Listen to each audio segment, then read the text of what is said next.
you have tight muscles, there's something that you can do to help find some relief with them. And one of my favorite tools to use for that is a foam roller. So as a massage therapist, one of the things that I often see are tight muscles within the body that limit our ability to move well. Now, a foam roller is not going to replace massage therapy on its own. However, it's a great tool to use to supplement in the in-between. So there are 5 areas that I typically look at to foam roll to help you move better, feel better, but also get a little bit more mobility out of your movement. So the first area I like to begin with is the quads. So what you want to do is you want to grab your foam roller and you want to start right at the middle of the thigh or just slightly above. From there, you're going to go onto your forearms and we're just going to roll upward and downward. So as I'm going through this motion, I'm using my forearms to help assist me moving upward and downward throughout that motion. So when it comes to foam rolling, I typically recommend anywhere from 45 seconds to 60 seconds. Just depends on your ability to tolerate the stress.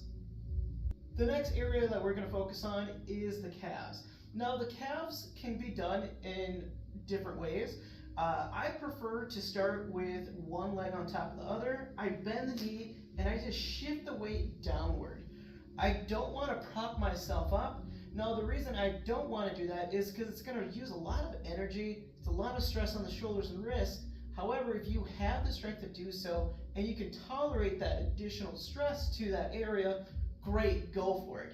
For myself, I'm being more conservative here, resting my shoulders here and just letting my body do the movement throughout here. So again, a light bend in the knee, rolling upward and downward, 45 seconds to 60 seconds on each side.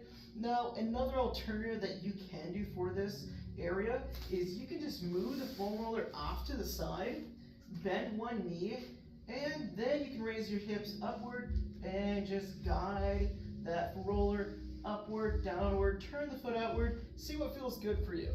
Moving up the chain, so the next area that we're going to focus on are the hamstrings.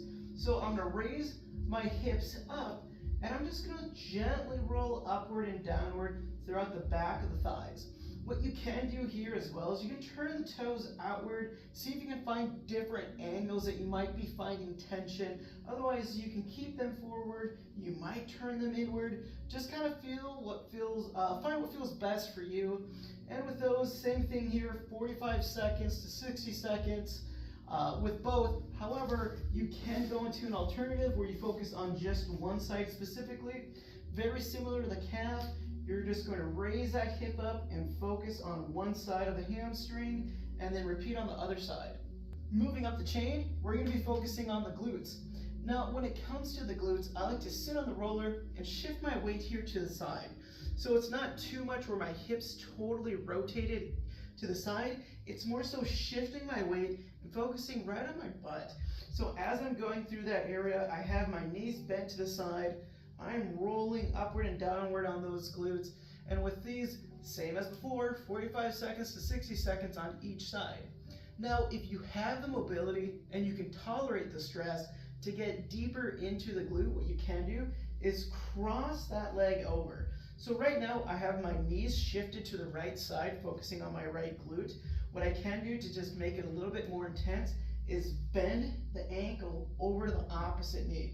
That way I can place more weight and pressure into the glute to get deeper into those areas.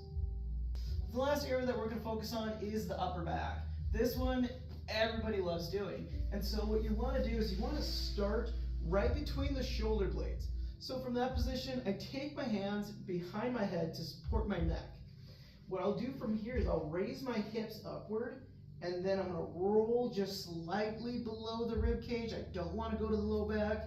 And then I roll upward. So it's a slow motion going upward, specifically focusing on the shoulder blades, slightly below and slightly above. Now, let's just say that that motion is just a little bit too much. What you can do instead is place the foam roller right between those shoulder blades, take the hands behind the head, reach back and round forward. Then you can lower the spot, find a good spot where you feel tight at, reach back, and come up forward. So those are the 5 main areas that I typically focus on when it comes to foam rolling. Now, are there other areas that you can hit? Absolutely. I'll cover those in a later video. Now, the last thing I want to leave you off with is why you would want to foam roll. So the number one reason that I like to foam roll is because it helps create blood flow to the areas that we're going to work. So we get blood flow to the main muscles that we're working. The second reason is you get what's called an acute increased range of motion. What that means is for a brief moment of time throughout your workout, you're going to actually have further range of motion throughout your joints, specifically in those areas that we worked on.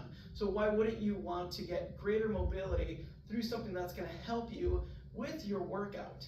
And number 3, once you build up the tolerance to this actually feels really good.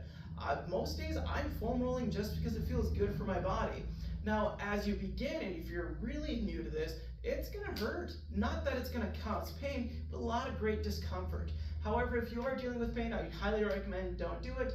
But for most people, you're gonna be able to tolerate the discomfort. It just really sucks. But at the end of the day, you're gonna feel really good doing this. And my last takeaway for this video is, when it comes to foam rolling, I always do it at the beginning of the workout. You can also do it at the end, but I find that it's most beneficial to be doing it at the beginning of the workout. That way, again, you get that blood flow, that increased range of motion, and overall it just feels good. If you found this video helpful, please share it with a friend, and I'll see you in the next one.